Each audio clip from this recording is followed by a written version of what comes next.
வாழ்க வளமுடன். பேராசி ஆனந்தி அன்பழகன், திருவண்ணாமலை. இன்னைக்கு சிந்தனையாக என்ன எடுத்துக்கலாம் அப்படின்னா, நாள் ஒரு நற்சிந்தனையிலிருந்து, வாழ்க்கை மலர்களிலிருந்து சாந்தம் அப்படின்ற தலைப்பில் நம்ம இன்னைக்கு சிந்தனைக்கு எடுத்துக்கலாம். பொதுவாக பார்த்தீங்க அப்படின்னா, தெலுங்குல ஒரு பழமொழி இருக்குங்களாம், சாந்தம் லேது சந்தோஷம் லேது அப்படின்வாங்களாம்.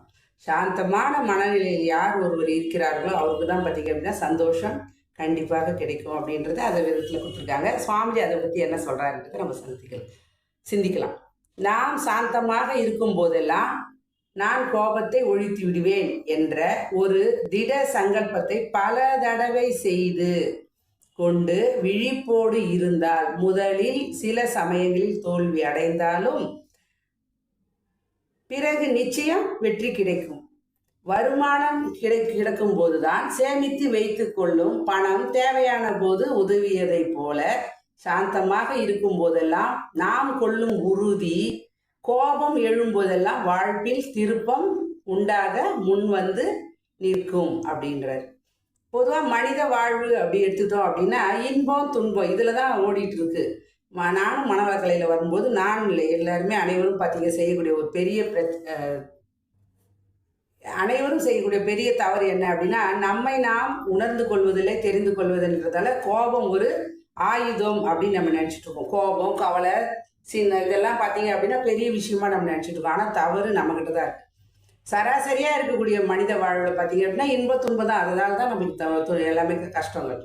ஆனால் என்னைக்கு தியானத்தில் வந்தோமோ, மனம் அமைதி நிலையில் வரும்பொழுது என்ன நடக்குதுங்க, சாந்தமாக இருக்குது. அதான் சொல்லுவாங்க, I want piece, I want piece அப்படின்னா அந்த வாண்டை எடுத்துட்டோம் அப்படின்னா, தேவையை எடுத்துட்டோம் அப்படின்னா அங்கே என்ன நடக்குதுங்க, நமக்கு தேவையானது நம்மிடமே இருக்கிறது. நம்மிடமே ஒரு சுரங்கம் இருக்கும் பொழுது நம்ம என்ன பண்ணுறோங்க, வெளியே தேடி கொண்டிருக்கிறோம். அதான் ஒரு பழைய பாடலை கூட சொல்லுவாங்க பாருங்க, இருக்கும் இடத்தை விட்டு இல்லாத இடம் தேடி எங்கெங்கே வளைகின்றான் ஞான தங்கமேனு. உண்மை அதான்.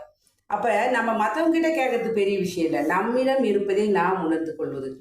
பணம் சம்பாதிக்கும் போது சேமித்து வச்சுக்கிட்டோம் அப்படின்னா ஃப்யூச்சருக்கு உதவுன்னு ஒரு கணக்கு வச்சுக்கோங்களா.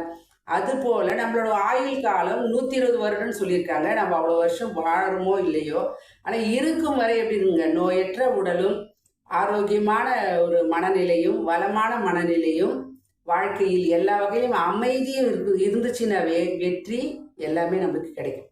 அப்போ இது எங்கேருந்து கிடைக்கும் அப்படின்னா, அந்த இன்ப துன்பத்தை கடந்து மனம் அமைதி நிலையில் தியானம் என்ற நிலையில் போகும்போது தான் இது கிடைக்கும். நீங்கள் பாருங்கள், காட்டில் வாழ்ந்த சித்தர்களோ இல்லை புத்தர் மகான் எவ்வளோ பெரியவர் வாழ்ந்தார், அவர் ஒரு ஞானி. அவங்கெல்லாம் கூட பார்த்தீங்க அப்படின்னா எப்படி இருந்தாங்க, வாழ்க்கையில் அமைதி என்ற நிலையில் தான் இருந்தாங்க. அவ்வளோ ராஜபோக வாழ்க்கையில் கிடைக்காத ஒரு விஷயம் மனம் அமைதி நிலையில் போகும்போது என்ன நடக்குதுங்க, பிரபஞ்சம் இறைநிலை இறைவன் பேசக்கூடிய மொழியை நாம் கேட்டுக்கொள்கிறோம். ஆனால் நாம் என்ன பண்ணுறோம், வாழ்க்கையில் சராசரி வாழ்க்கையில் நான் கோபப்படுவேன், நான் கவலைப்படுவேன், நான் கஷ்டப்படுவேன், படுவேன்னாவே என்னோட உயிர் சக்தியை இழந்து தான் நான் அதை என் வாழ்க்கையில் படுவேன் என்பதை நாம் உணர்ந்து கொள்ளாமல் நாம் என்ன பண்ணுறோங்க, கஷ்டத்தை நானும் அனுபவித்து மற்றவங்களுக்கும் கொடுக்கறதுக்கு ரெடியாக இருக்கும். இப்போ ஒரு விதையை போடுறோம் அப்படின்னா அந்த விதை என்ன பண்ணுது, தன்னை தவமாக அமைதி நிலையில் ஆழமாக உள்ள செல்லும் பொழுது தான் அது ஒரு செடியாக, ஒரு மரமாக, ஒரு விருட்சமாக வளருது. ஒரு துளி விந்து நாதம் அதில் உருவானது தான் இந்த உடல், இந்த அறிவு, இதெல்லாம் எங்கேருந்து வந்துச்சு, எல்லாமே அந்த ஒரு துளி விந்து நாதத்தில் தான். அப்போ தன்னை அமைதி நிலையில் இருந்து கொண்டு உருவாகி கொண்டு வந்த இந்த உடல் ஆனால் வெளியே வரும்போது என்ன ஆகுது, நந்தவனத்தில் ஒரு ஆண்டி 4-6 மாதமாய் குயவனை வேண்டி கொண்டு வந்தான் ஒரு தோண்டி கூத்தாடி போட்டு உடைத்தாண்டி. அதுதான் நடக்குது, அதுதான் வாழ்க்கை. வெளியே வரும்போது 5 புலன்களுக்கு அடிமையாகி நம்ம என்ன பண்ணுறது, நம்மை நாம் இழந்து விடுகிறோம்.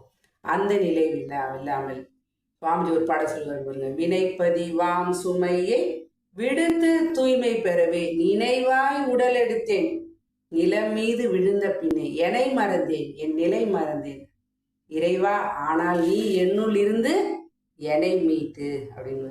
அப்போ என்னை மீட்டு கொடுத்துட்ட, எப்படி குரு வழிகாட்டி மரமாக இருக்கிறார், அவர் வழியில் நாம் சென்றோம் அப்படின்னா நாமும் அவர் வழியில் செல்வோம். அந்த நிலையை அடையணும் அப்படின்னா மனதை அமைதி நிலைக்கு எடுத்து வந்தால் மட்டுமே முடியுமே ஒழிய மற்ற எதாலையும் முடியாது. மற்றவங்ககிட்ட கேட்கவே முடியாது எதுவுமே. ஆனால் நம்மிடம் இருப்பதை, அந்த தங்க சுரங்கத்தை, சொர்க்க பூமியை, பிரபஞ்சம் என்ற நந்தவனத்தில் இறுதியாக புத்த நன்மலர் நாம் அப்படின்னா அந்த நன்மலராக நம்ம எப்படி உணர்ந்து கொள்ள வேண்டும் என்றால் அமைதி என்ற நிலையை தான் நாம் உணர்ந்து கொள்ள வேண்டும். அப்போ நம்ம முதல்ல சொன்ன மாதிரி சாந்தம் லேது சந்தோஷம் லேதுன்னு சொன்ன மாதிரி சந்தோஷம் வேணும் அப்படின்னா சாந்தமாக இருந்தால்தான் மனநிலை இறைநிலை நோக்கிய பயணமாக செல்லும் என்ற விதத்தில் நம்ம சாந்தமாக இருப்போம். மனவளக்கலையில் இருக்கக்கூடிய உடற்பயிற்சியும் ஆரோக்கியமான உடலை, ஏன்னா ஒரு மனிதன் ஆரோக்கியம் இல்லை அப்படின்னா அவனால் எதையும் சிந்திக்க முடியாது. உடல் ஆரோக்கியத்துக்கு உடற்பயிற்சியும் மனவளக்கலையில் தியான பயிற்சியும் உயிரை வளப்படுத்த காயகல்பம் செய்து மூன்றும் ஒருங்கிணைந்த ஜீவகாந்த பெருக்கு பயிற்சி செய்தோம் அப்படின்னா இந்த 5 விரலும் ஒன்றரை மாரி நாம் செய்யும் பொழுது இறைவனை நோக்கி நாம் வைக்கும்போது இறைவன் நம்மை நோக்கி வருவான். அந்த நிலையில் ஒரு அற்புதமான வாய்ப்பை அளித்த சாந்தமாக இருந்து வாழ்க்கையில் எல்லா வகையிலும் அமைதி வெற்றி உயர்வு பெறுவோம் என்று சொல்லி இந்த அற்புதமான வாய்ப்பை அளித்து இறைநிலைக்கும் குருவருக்கு இதுகாலம் செய்யும் எடுத்த அனைத்து நல்ல அன்பு உள்ளங்களுக்கும் நன்றி நன்றி நன்றி. மீண்டும் ஒரு கருத்தோடு சந்திப்போம், சிந்திப்போம். வாழ்க வளமுடன்.